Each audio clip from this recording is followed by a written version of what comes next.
میرے نبی پاک صلی اللہ تعالیٰ علیہ وسلم ارشاد فرماتے ہیں کہ جو بندہ سوال سے بچنا چاہے گا، ارادہ کرے گا اللہ میں نے کسی سے نہیں مانگنا، فرمایا جو سوال سے بچنا چاہے گا رب اسے سوال سے بچا لے گا، اور جو لوگوں سے بے نیاز ہونا چاہے گا کہے گا یا اللہ مجھے دنیا داروں کا محتاج نہ بنا، اپنی بارگاہ سے عطا فرما۔ جو لوگوں سے بے نیاز ہونا چاہے گا اللہ لوگوں سے بے نیاز کر دے گا، اور فرمایا جو صبر کا ارادہ کرے گا اللہ اسے صبر کی توفیق بھی عطا فرما دے گا۔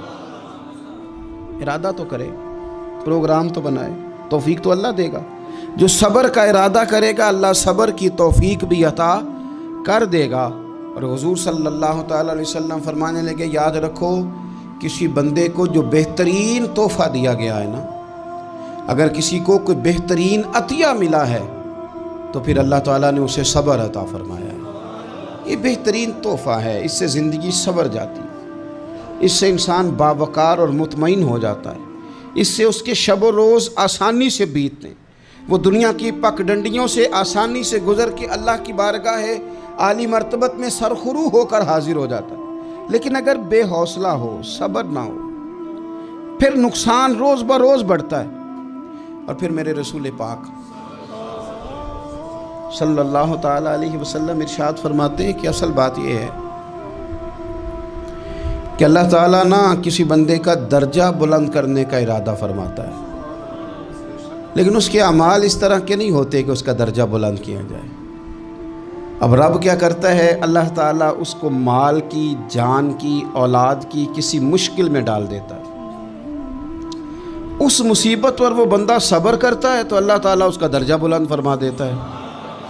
اعمال اس قابل نہیں تھے کہ درجات بلند ہوں، وہ اعمال کی بنیاد پر نہیں کر سکتا تھا تو اللہ نے کسی مشکل میں ڈال کے نہ اپنے فضل سے درجہ بلند کر دیا۔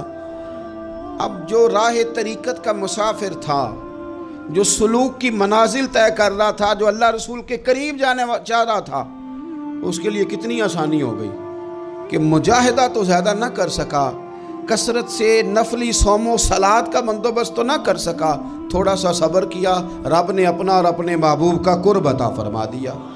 تو یہ تو آپ صبر کرنے کے لیے جب نکلے ہیں تو آپ نے تو رب رسول کو پا لیا۔ یہ صبر تو وہ والا سفر ہے جس کی جو منزل ہے وہ اللہ رسول کا قرب ہے۔ ہم لوگ تھوڑی تھوڑی باتوں میں حوصلہ ہار جاتے ہیں، صبر چھوڑ جاتے ہیں، پریشانی بڑھ جاتی ہے، پتہ نہیں ایسے محسوس ہوتا ہے کہ جیسے یہی بندہ دنیا کا سب سے دکھی بندہ ہے۔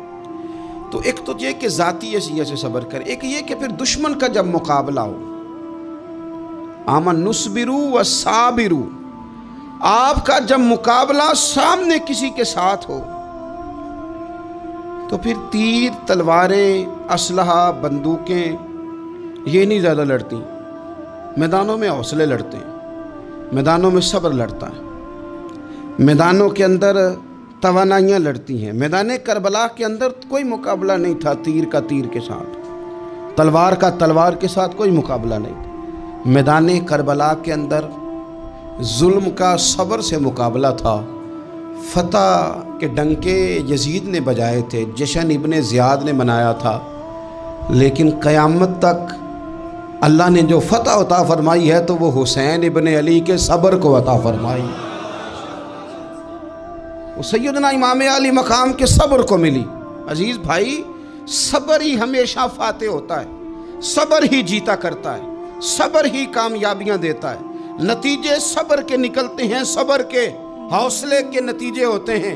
ہماری جلد بازی ہمیں شکست خوردہ کر دے گی، ہمارا حوصلہ نہ ہونا ہمیں ہرا دے گا، ہم کمزور پڑ جائیں گے اگر ہم بے حوصلہ ہو جائیں گے۔ سنو میرے نبی پاک علیہ السلام نے تربیت کی، حضور اپنی امت کو درس دیتے ہیں، حضور فرماتے ہیں پہلے تو کوشش ہی نہ کرو کہ تمہاری دشمن سے لڑائی ہو، اس چکر میں ہی نہ پڑو کہ لڑائی ہو۔